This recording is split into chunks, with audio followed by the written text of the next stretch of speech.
My boyfriend has been acting terrified of me since we got back from the Appalachian Trail. I don't know what I did wrong. I need to write this down because I feel like I'm losing my mind, and putting it somewhere outside of my head might help. Dane and I have been together for 4 years. We're the kind of couple that finishes each other's sentences, that has a whole private language of inside jokes and shorthand. I know him better than I know anyone. I say that because I need you to understand that when I tell you something is wrong with him, I'm not being paranoid. I know this man. We got back from a section hike on the Appalachian Trail 11 days ago. We did about 200 miles over 3 weeks, starting in Virginia. It was Dane's idea. He'd always wanted to do a long stretch, and I had never done anything longer than a weekend trip. I was nervous. He was so excited he could barely sleep the week before we left. The first 2 weeks were incredible. Hard, but incredible. We fell into a rhythm. We'd hike until late afternoon, set up camp, cook whatever dehydrated things we had packed, and lie on top of our sleeping bags, talking until one of us fell asleep mid-sentence. I felt closer to him out there than I ever had. No phones, no obligations, just the two of us in the mountain. It was the third week when things started to feel off. I don't know how to explain it except to say that the woods changed. Not visibly.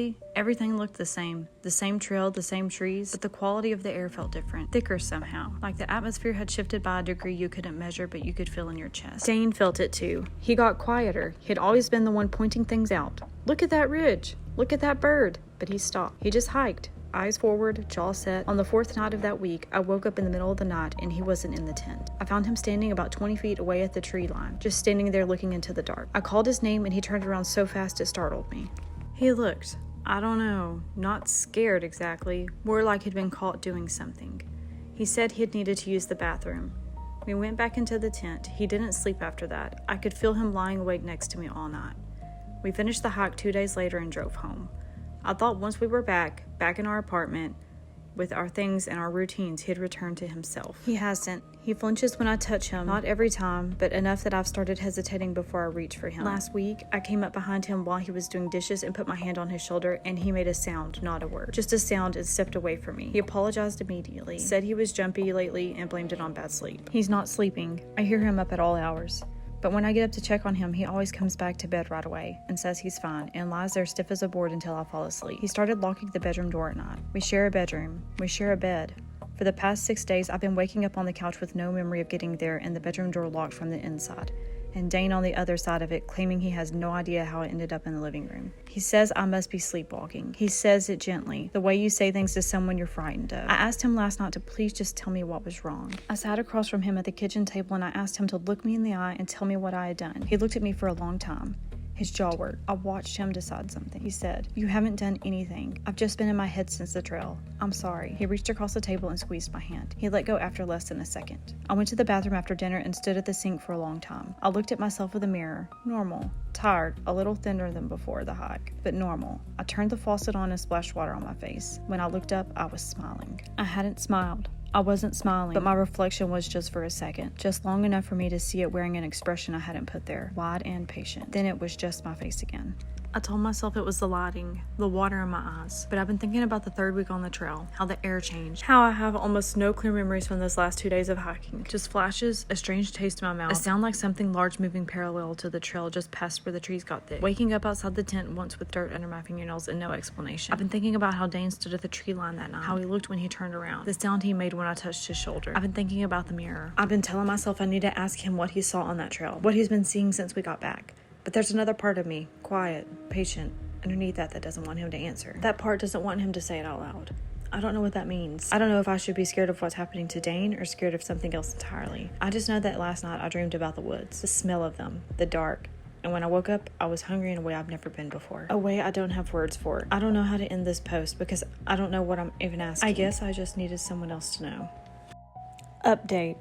It's been 2 days since my first post. I'm writing this from my car, parked outside of Walgreens 3 miles from our apartment. I've been sitting here for 40 minutes. I don't want to go back inside. Let me try to explain. 4 days ago, I finally got Dane to talk. Really talk. I'd waited until Sunday morning when the light was good and ordinary and the apartment smelled like coffee and there was noise from the street outside. I think I chose that on purpose without realizing it. I needed us to feel like regular people in a regular place. I sat across from him and I said, "Tell me what you saw on the trail." He looked at his mug for a long time. Then he said, "I saw you." I told him I didn't understand. We were both on the trail. Of course he saw me. He shook his head.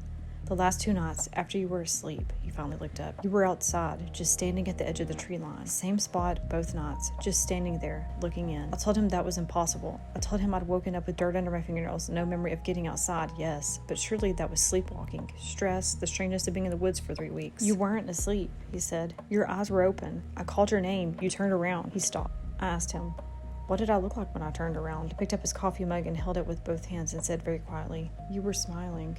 I've been going over my first post obsessively since then, reading it like it belongs to someone else. I keep landing on the same line. That part doesn't want him to say it out loud. I wrote that. I know I wrote that. I remember the feeling of it, something low and settled in me, something that felt like patience, like waiting. I don't feel that way right now. Right now I feel sick and cold and very awake, but I'm scared of how quickly it could come back. Here's what I know, or what I think I know. The memories from the last 2 days of the hike are still mostly gone. What I have are fragments. The taste I mentioned before, copper and pine sap, a sound from deep in the trees, the dirt under my nails, and one image I didn't write about the first time because I'd convinced myself it wasn't real, standing in the dark, looking at the tent from outside, yellow nylon glowing from the headlamp Dane always left on, and feeling something that I can only describe as assessment, like I was deciding something. I thought I was remembering a dream. I don't think that anymore. I haven't been trusting the time between when I close my eyes and when I open them. I've started setting my phone to record audio. I tell myself it's to check for sleepwalking. Last night there were 4 hours of silence. And then, at 2:14 a.m., the sound of the bedroom door opening. Footsteps. The front door. Nothing for a long time. Then footsteps back. The bedroom door again. When I woke up, I was in bed. I felt fine, rested, almost good. There was a single small leaf on the pillow near me. Dried brown edged. Something from late fall, even though it's spring. I don't know where it came from. I don't know why. When I found it, my first instinct wasn't to be frightened. My first instinct was to put it in my pocket. I didn't. I threw it in the trash. I stood at the bathroom sink and looked very hard at my own reflection and waited to see what my face would do. It just looked back to me. Tired, a little scared, but I waited a long time before I was sure. I called my sister this morning. I don't know what I was going to say to her. I hadn't planned it. I just needed to hear her voice. Needed to be someone's sister for 5 minutes. She picked up on the second ring, asked how the hike had been, said she wanted to see pictures. I said it was good. I said I'd send pictures soon. She said I sounded weird. I said I was tired. She said, you sound far away. Then she laughed a little and said, like the bad kind of far away. And I said I was fine and changed the subject. After we hung up, I sat with the phone in my hands and thought about how she'd said that. Far away. Like she'd felt a distance that wasn't just geography. I don't know what I'm becoming. I don't know if becoming is even the right word. Or if it's more like revealing, like something that was always in the woods found a door and the door was me. I don't know if that thing is only at the tree line now, or if it's at the table eating breakfast. If it's writing this post, if it's the part of me generating all this fear as some kind of performance to seem normal.